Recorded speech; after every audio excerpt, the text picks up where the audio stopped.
বাংলাদেশ থাকবে না বাংলাদেশ। আমি বলছি মান্দির ভূত এই যে আতুরটা দেখতেছো না, বাংলাদেশের মানুষ এটা হুগা দিয়ে আকুলা বাস দিয়ে দিবে, বুঝছো? ইঞ্চি ইঞ্চি মাটি সোনার চেয়ে তো কাঠি, নগদ রক্ত দিয়ে কেনা। একটা বছর ফেইজানা বন্ধ করো, কাটাতারের হেগুল থেকে আমরা রাখবো দুলা ভাই, দুগলা ফেজ নিয়ে আমরা কয়েক নিহি খায়েঙ্গে, তোরা ফেজ নিয়ে তোর উঠা থাকো। 18 কোটি মানুষকে পথে বসাবে মোহাম্মদ ইউনূস, সরকার চালাতে পারবেন না মোহাম্মদ ইউনূস। যেটা সোমালিয়ার অবস্থা, গ্রিসের অবস্থা হচ্ছে বাংলাদেশের মানুষ বুঝতে পারছেন না, চিৎকার করছেন, রাস্তায় নেমে বলছেন আজাদি চাই, এই চাই ওই চাই, বাংলাদেশ ভারতকে দেখা নেবে, এই করবে। আরে কিচ্ছু দেখবেন না, নিজের পেটে আগে ভাতটা থাক। ভারতের যে এক জুকার সাংবাদিক, সে আমাদের দেশ নিয়ে মন্তব্য করবে, আমাদের দেশ নিয়ে চিনিমিনি খেলবে, সেই তামাশা আমরা মেনে নিতে পারি না এবং কি মেনে নিবও না। আমার পিছনের ভিডিওটা আপনারা দেখতে পাচ্ছেন, ভিডিওটি দেখেন। বাংলাদেশ থাকবে না, ময়ূখ রঞ্জন ঘোষ। বাংলাদেশকে পাকিস্তান বানানোর কাজ শুরু, বাংলাদেশের বাজারে আগুন। মাছের কাঁটা নারী ভুঁড়ি বিক্রি হচ্ছে চড়া দামে, কুকুর বিড়ালের খাবার মানুষের পাতে।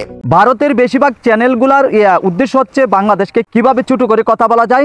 জুকার সাংবাদিক বলেই অনেকেই আমরা ওকে চিনি, কারণ ওর তথ্য অনেকগুলাই সঠিক নয়। আমার দেশকে নিয়ে বেশিরভাগ তথ্যই প্রচার করে যাচ্ছে মিথ্যা বানোয়াট। এগুলা করার উদ্দেশ্য হচ্ছে বাহিরের কাছে বারবার তুলে ধরতে চাচ্ছে আফগানের মতো, সিরিয়ার মতো। মূলত হচ্ছে আমাদের দেশের যদি টুটকি নাটকি সমস্যা হয়, এটার প্রতিবাদ আমাদের দেশের জনগণ আছে, আমাদের দেশের জনগণই করবে।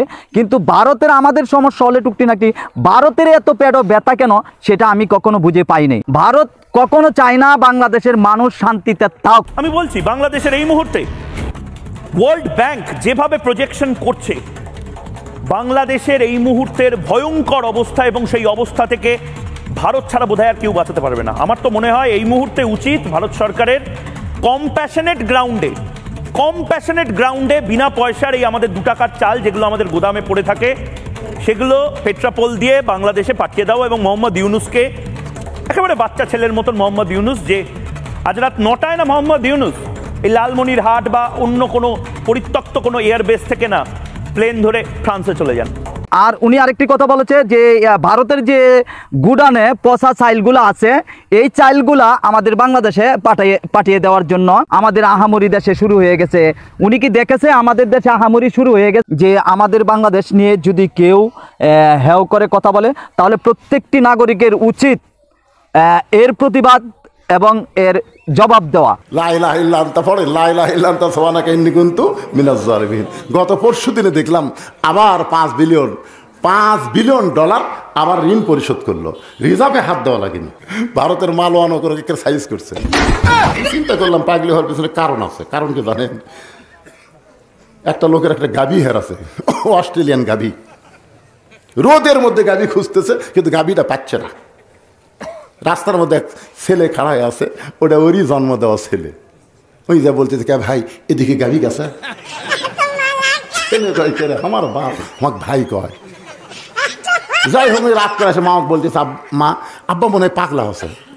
আমাকে বলতেছে কে ভাই এদিকে গাভী গেছে, বলেন তো ছেলে ভাই কয়া যায়। ইতিমধ্যে বাপ ফিরেছে, কে গো তুমি কেমন লোক, ছেলে ভাই কইছো?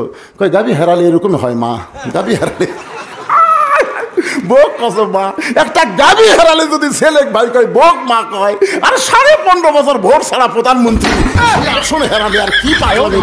চিন্তা করে দেখেন তো, ওই যা পাগলি হসে ভাই। হায় রে, ভোট ছাড়া ধরে কোন কি ছাড়া? এইবার ইয়ং ছেলেরা, সামনে একটা নিরপেক্ষ নির্বাচন হবে, যাকে ইচ্ছা তাকে নয় দেখে শোনা ভোট দেওয়া লাগবে। ধরে কোন কথা ঠিক না? আমার প্রশ্ন হলো আমাদের দেশ পরিচালনা করার জন্য এদেশে অনেক রাজনৈতিক দল আছে, তারা পরিচালনা করবে, বেশ ভালো কথা। আমাদের দেশ কিভাবে চালাবে তারাই জানে। আমরা যে সরকারি আসুক, আমরা হচ্ছে বাংলাদেশের নাগরিক, আদেশ মেনে চলা হচ্ছে আমাদের কর্তব্য।